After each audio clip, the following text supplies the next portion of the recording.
démocrates africains, peuple du monde entier, nous avions pensé qu'il était nécessaire de se connecter pour quelques fractions de secondes, compte tenu du message du révérend Pasteur Ntoumi sur la Radio France Internationale.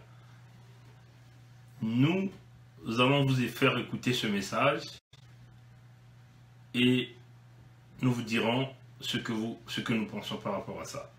Pour corriger le texte, un enregistrement décriant détail par Florence Maurice. L'enregistrement audio dure un peu plus de 5 minutes. Le pasteur Ntoumi ne rejette pas l'accord de Kinkala, mais il affirme que le texte ne lui a pas été soumis avant signature. Nous prenons acte de la volonté de deux parties de désamorcer la crise en jugeant nécessaire d'arrêter les hostilités.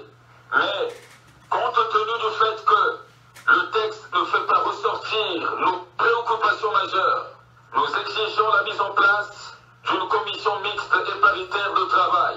Une commission composée d'émissaires qu'il promet de mandater et de représentants du gouvernement et qui serait chargée de corriger, c'est le mot qu'il emploie, l'accord de Kinkala pour intégrer ses revendications. En prenant en compte les points suivants: le règlement politique de la situation sous l'observation internationale, les levées des mandats d'arrêt, l'adoption de la loi d'amnistie générale, la réinsertion politique et la réinsertion socio-économique, le retrait de troupes dans les zones où il n'y avait pas leur présence avant la guerre, la libération de tous les détenus politiques, l'assistance multiforme des populations sinistrées, l'organisation du dialogue national inclusif sous l'observation internationale. Le pasteur Ntoumi invite enfin les autorités à garantir la sécurité et l'accueil de la délégation qu'il promet de mettre en route dans les plus brefs délais. Florence Maurice, Kinshasa, RFI. Bon, voilà, nous venons tous d'écouter le pasteur Ntoumi fait acte de l'accord qui a été signé. Il prend acte de l'accord qui a été signé. Mais nous avions entendu M. Massengo Thiassé intervenir brièvement sur la Radio France Internationale. Dans son intervention, nous voyons que M. Massengo Thiassé a bien appuyé que cet accord ne peut pas avoir lieu sans pourtant que eux ils soient au courant. Vous voyez, chers amis démocrates africains, peuple du monde entier. M. Ntoumi prend acte de l'accord, mais Massengo Thiassé, qui est aussi l'un des porte-parole de Ntoumi, a nié l'accord, l'existence de l'accord. Vous voyez, chers amis, l'un des collaborateurs de Ntoumi a fait passer un message audio là où il a brillamment rejeté cet accord qui s'est passé, cette mascarade qui s'est passée. Mais nous entendons tous dans le discours de Ntoumi, il prend acte, mais en même temps, il demande de mettre en place une commission paritaire. Et à la fin, on vient nous parler des termes de baratin pour nous accoquiner, nous, la diaspora, dans le sens où il veut parler d'un dialogue national, la libération des prisonniers politiques, éventuellement un dialogue sous l'égide de la communauté internationale. Et en même temps, il donc demande aux autorités de préparer l'arrivée de ces délégués qu'il va envoyer pour pouvoir discuter avec le gouvernement. Donc en fin de compte, Ntoumi veut que le texte soit changé. Donc il a pris acte. Alors, chers amis démocrates africains, nous ici, nous ne marchons pas les mots. Hein, nous ne sommes pas des fanatiques aveugles, hein, des gens qui veulent suivre des leaders politiques au Congo parce qu'ils sortent de telle région, de tel département. Cette politique, on l'avait déjà reproché à tous ces leaders politiques de ce pays. Cette politique qui consiste à blaguer avec la vie des Congolais, à s'amuser avec la vie de nos compatriotes. Ils ont fait la guerre, ils ont brisé 380 000 populations, 500 villages, plus de 500 villages détruits. Et on veut nous parler d'un... Voilà, on prend acte à un accord de cessez-le-feu. Tout ça, c'est pourquoi? C'est quoi les intérêts derrière cet accord-là? Là où tout le monde, ceux qui ont fait la résistance, nous appelons entre guillemets la résistance, et nous reviennent pour essayer de négocier, de parler avec Sassou Nguesso. Qu'est-ce qui se cacherait derrière ça? Est-ce que parce que tout ce monde complote contre le peuple congolais, continue à sucer de l'argent avec Denis Sassou Nguesso, partager la richesse nationale avec Denis Sassou Nguesso, et continue à protéger, à faire des crimes au nom du peuple congolais, et derrière ils s'enrichissent, chers amis. Non, on est furieux. On est furieux de cette manipulation politique, l'intelligence de parler, de vouloir essayer de coopter les uns et les autres. Nous, on va s'en foutre de ce que vous allez dire, hein, de toute cette diaspora va dire dans nos interventions. On va s'en foutre de ça, éperdument, parce que nous sommes très en colère. Vous êtes allés faire la guerre, vous avez brisé tout un État, tout un département, et vous n'allez pas revenir ici nous parler des commissions ad hoc paritaires. Hein? Et à la fin, vous voulez nous parler, oui, vous demandez aux autorités de garantir l'arrivée de ces gens que vous allez déléguer pour essayer de modifier le contexte des textes qui ont été signés. Vous nous prenez pour qui? Pour des malades mentaux? Que veux-tu qu'ils disent? Écoutez, chers compatriotes démocrates africains, peuple du monde entier, ne s'amusons pas avec la vie des amis. Hein? Ne s'amusons pas avec la vie des amis. On ne peut pas parler de prendre acte, puisque vous avez déjà des collaborateurs qui ont nié l'existence de cet accord. C'est cela la réalité, chers amis démocrates africains, peuple du monde entier. Vous avez déjà parlé de vos collaborateurs, Massengo Tiassé, et l'un de vos collaborateurs qui a réagi sur Brazza News, a rejeté cet accord. Vous voyez? Alors, chers amis, ne nous prenez pas pour des fous.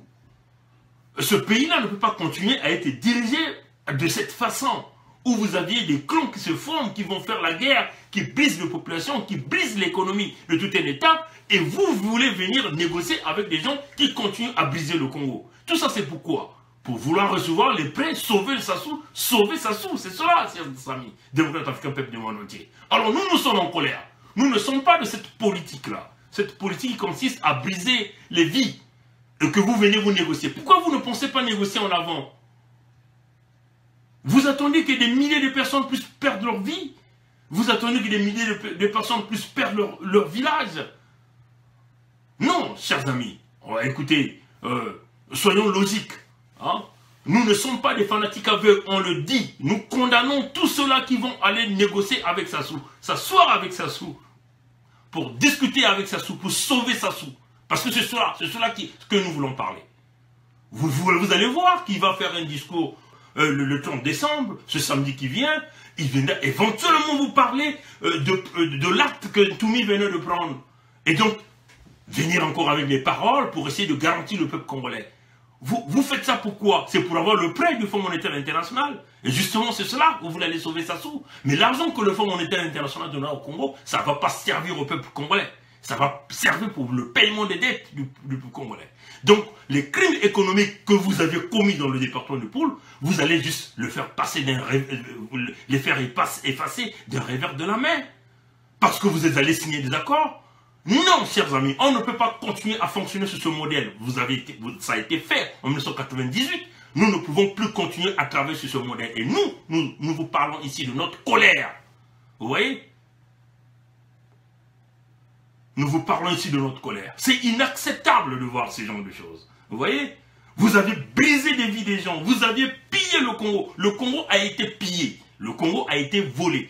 Vous voyez que l'homme a pillé tout le Congo et va se cacher derrière un accord. Et éventuellement, ce sont les mêmes acteurs qui viennent signer des accords. On en a marre de voir ça. On vous le dit là. On vous le dit. Que tous ceux qui supportent Ntoumi, nous avions porté notre support à Ntoumi.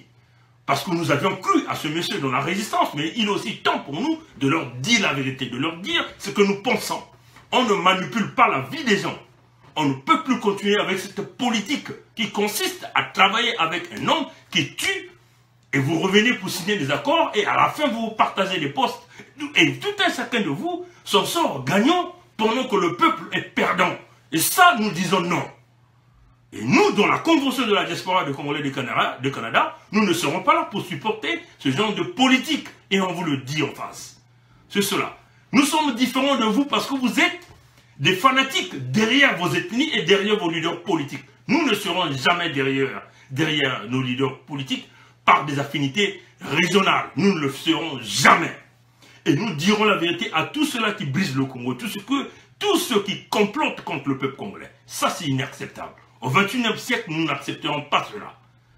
Voilà pourquoi nous vous le disons. Nous briserons tous ceux-là qui contribueront dans la gestion de ce pays-là. Et quand nous amènerons l'équilibre de forces militaires, nous briserons tout le monde. Et c'est cela la réalité. Vous voyez, chers amis, on en a marre de voir ça. Le jeu politique. Oui, vous faites de réel politique, mais il y a des vies qui sont considérées. Quand nous voyons cette déclaration, on parle que des accords bilatéraux, on parle que de leur position, de l'amnistie. Mais et les populations, et la place de la population, elle est où dans tout ça? Mais quand il y a des accords, c'est bien la communauté internationale qui doit être là pour faire ce travail de médiation entre ceux qui sont accusés et ceux qui veulent être au pouvoir. C'est cela, chers amis. On ne va pas nous dire que préparer l'arrivée de nos collaborateurs qu'on va envoyer pour la discussion. Chers amis, arrêtez avec cette politique. Et cette façon de faire la politique qui brise des vies, qui fait que reculer notre pays. Il faut le dire, Sassou n'est pas seul dans ce complot. Éventuellement, tous ceux qui vont signer des contrats avec Sassou font partie du complot de la destruction du Congo. Et c'est ce que nous disons. Nous le condamnons de vive voix. Et ça, nous avions remarqué que certains dignitaires de certaines régions, départements sont en train de faire le travail de complicité avec Sassou pour briser les populations. On utilise les populations comme un bouc émissaire, ils vont faire leurs dégâts et à la fin ils viennent signer des contrats, ils deviennent des gens qui dirigent ce pays. On en a marre de voir ça. Et on vous le dit, nous briserons tous ceux-là qui contribuent pour la destruction du Congo. Et nous n'accepterons pas ça. Voilà un peu le grand message que nous tenons à vous dire. Oui, ça fait 2 ans que ça dure. Mais pourquoi ils ont commencé ça? Alors arrêtez de nous venir avec des propos qui ne pèsent pas. Vous savez là où vous partez. Quand vous prenez une décision, vous savez là où vous partez. Vous l'avez déjà fait autrefois. Et vous revenez sur les mêmes bases, vous le faites encore. Pourquoi donc vous décidez de le faire? Pourquoi vous ne décidez pas de vous livrer? Au lieu d'aller prendre des pauvres populations en bouc émissaire. Vous voyez, chers amis? Alors, arrêtons avec ces affinités du fanatisme aveugle. Nous sommes des réalistes, nous voyons le pays. Nous voyons le pays en général. Un petit groupe de gens se forment autour de l'administration de Sassou. Là, vous voulez quoi? Vous voulez aller sauver un homme qui a pillé le Congo, un homme qui est à la fin de sa carrière. Vous allez avoir quoi dans tout ça? Oui, vous allez avoir des miettes, et après, c'est le pays qui va continuer à souffrir. Et ça a commencé à durer comme ça pendant plusieurs années. Et on en a marre de voir ça. Nous qui sommes dans la diaspora, on en a marre de voir ça. Parce que nous nous sommes aussi sacrifiés pour ce pays-là. Nous ne pouvons plus rentrer dans ce pays-là. Vous voyez, chers amis? Donc, arrêtez de nous venir avec ce genre de propos. Oui, ça dure 2 ans. Pourquoi vous êtes donc rentrés dans ce jeu, dans ce combat? Alors, arrêtez ça, chers amis. Hein? Arrêtez ça. Vous l'avez fait une fois et là, c'est une répétition. Qu'est-ce qu'on peut dire? C'est un jeu politique qui se joue. Pour conserver le pouvoir de l'administration de Sassou. Pour conserver Sassou au pouvoir, nous, on peut conclure que c'est un jeu qui est en train de se faire. On a la colère, hein, chers amis. Il faut le dire. Il faut le dire. Nous sommes fatigués de voir ces discours qui se baladent de gauche à droite. Où sont les populations dans tout ça? Où est la vie des gens dans tout ça? Oui, vous avez envoyé des gens, vous demandez au gouvernement de se rassurer de leur protection. Mais nous le savons, le jeu est déjà fait. Le jeu est déjà fait. Quand vous prenez acte et vous dites que vous n'êtes pas d'accord du contenu, et donc vous envoyez des gens pour modifier le contenu, vous voulez que le contenu puisse avoir quoi? Alors, ne prenez pas les gens pour des petits camps, on en a marre. Et nous, on dit la vérité. On vous a soutenu, mais là, on vous le dit, on veut la vérité. Nous briserons tous ceux-là qui ont contribué pour la destruction du Congo. Et tous ceux-là seront accusés comme des criminels pour ce pays-là. On en a marre. Voilà un peu, chers amis, excusez-nous. Il y a parfois des émotions qui viennent quand nous voyons l'affaire. Et vous avez une affaire des dirigeants politiques. Vous voyez, Sassou n'est pas seul. Dans le plan de destruction du Congo, il y a des complices qui sont là. Et les complices ressortent de tous les départements de ce pays. Et cette jeunesse congolaise est prise en otage. Et tous les complices viennent de tous les départements de ce pays.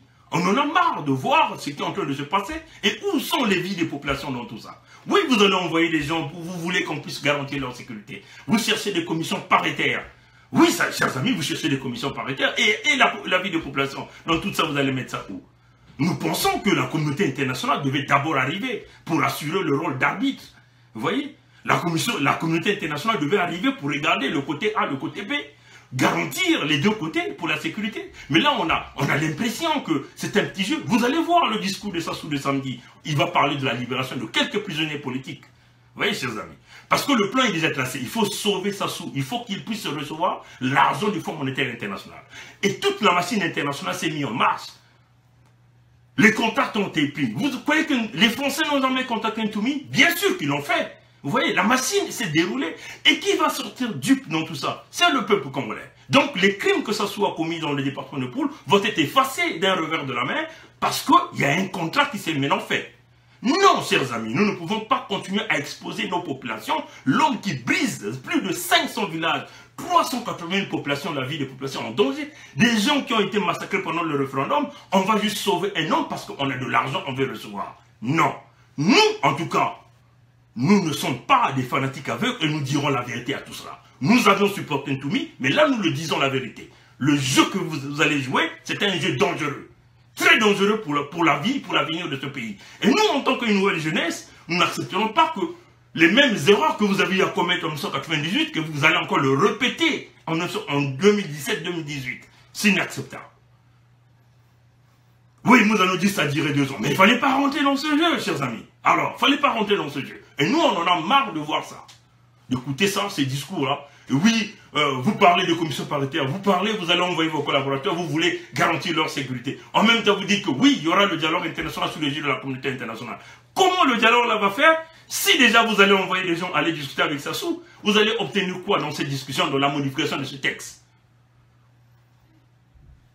Arrêtons avec cette réelle politique parce qu'on en a marre. Il y a des vies, il y a plusieurs Congolais qui perdent leur vie. Nous là, nous avons perdu nos parents. Et nous continuerons à perdre nos parents. Ça nous donne la colère. Et ce jeu politique, nous disons non. Vous allez vous retrouver après, vous allez avoir quoi? Des partages, des postes, vous allez avoir de l'argent. Et ce peuple-là qui venait de mourir là, qui va s'en occuper? Leurs villages qui ont été détruits, les arbres fruitiers qui ont été coupés, leurs champs qui ont été brûlés, vous allez dire quoi? Quel est le plan de récompensation que vous avez pensé pour toutes ces populations? Alors arrêtez de venir avec des discours, avec le fanatisme aveugle, pour nous dire que je suis ressortissant du Poul, je suis ressortissant de telle région. On en a marre de voir ça. Nous luttons pour le Congo-Brazzaville, pas pour un département. On en a marre. Et nous allons nous concerter avec les amis de la Convention de diaspora congolais du Canada. Il est certain, il va falloir que nous venions avec une déclaration très forte que ça. Parce que nous ne pouvons pas accepter ce discours. On ne peut pas prendre acte d'un acte. On veut vouloir nous faire parler d'un texte qu'on n'a jamais compris. Mais Massengo Tiassé est venu contredire. Votre collaborateur est venu contredire sur Brazza News. L'audio est encore là. Alors on veut nous dire quoi? On veut nous montrer quoi? Il n'y a que eux qui jouent à cette politique, mais nous venons avec la politique de la force, avec la force militaire. Et nous écraserons tous ceux-là qui ont contribué dans la destruction du Congo. C'est cela la réalité. Vous allez avoir de l'argent pour sauver Sassou, oui, mais l'argent là ne va pas aider le Congo. Ça va aider les multinationales, ça va aider le remboursement de la dette, ça ne va jamais aider le peuple congolais. Mais pendant ce temps, vous, dans cette classe, dans cette oligarchie, vous allez continuer à bien vivre. Mais le Congo va continuer à aller en bas. On en a marre de voir cela. Nous sommes fatigués de vivre à l'extérieur du Congo. Nous allons rentrer et nous allons rentrer pour briser tout cela. Et c'est cela la réalité. Merci d'avoir suivi la vidéo. Excusez-nous de la fougue parce que il y a un certain moment, quand nous pensons à ce pays-là, comment les gens sont en train de détruire le pays avec des complicités. Vous voyez bien que Sassou n'est pas seul dans ce plan-là. Et quand on le dit à nos compatriotes du département de Poul, que vos leaders sont complices dans la destruction de ce département. Et la preuve est encore là. La preuve est encore là. Voilà. Alors voilà un peu, chers compatriotes, ce que nous tenons à dire, mais nous continuerons à travailler. Et ce que nous voulons ici dire à la diaspora congolaise, ne soyez pas des dupes. Ne laissez pas Sassou briser tout le travail que nous avons fait dans la diaspora. Ne laissez pas tous ces complices de Sassou briser tout le travail que nous avons fait dans la diaspora. Nous devons demeurer dans la résistance. Que Ntoumi aille négocier avec Sassou, aille se partager les postes avec Sassou, on va s'en foutre éperdument de ça. Nous allons continuer à leur combattre tous au même moment. C'est cela la réalité, chers amis. Parce que tout ce que nous avons fait, aujourd'hui, même si Ntoumi va négocier avec Sassou, va travailler avec Sassou, nous serons toujours condamnés à vivre dans la diaspora. Nous ne pourrons plus mettre le pied au Congo. C'est cela la réalité, chers amis. Donc, essayons de mettre de côté nos idéologies pour dire, bon, tel est mon leader, je dois le supporter. Mais nous sommes là pour une cause nationale, une cause pour la jeunesse congolaise. Comprenons bien ce message. Nous sommes arrivés à un point de non-retour, il faut que nous continuions à lutter. Nous allons lutter contre tout cela qui complote pour l'épanouissement de la jeunesse congolaise. Il faut le dire que nous faisons face à des gens qui complotent contre la jeunesse. On fait des coups, on revient avec des programmes de solutions, ils se réunissent sur ce passage de poste, ils disent, bon, on va effacer les crimes, bon voilà, on va continuer à marcher avec le Congo. Non, ça ne va plus se faire. Vous l'avez fait à la conférence nationale souveraine, vous l'avez fait en 1998, en 2017, 2018, ça ne passera pas. Diaspora congolaise, restez mobilisés, continuez à la déterminer, continuez la lutte. Tel est le moment de la fin et la lutte continue. Merci et à plus tard. Au revoir.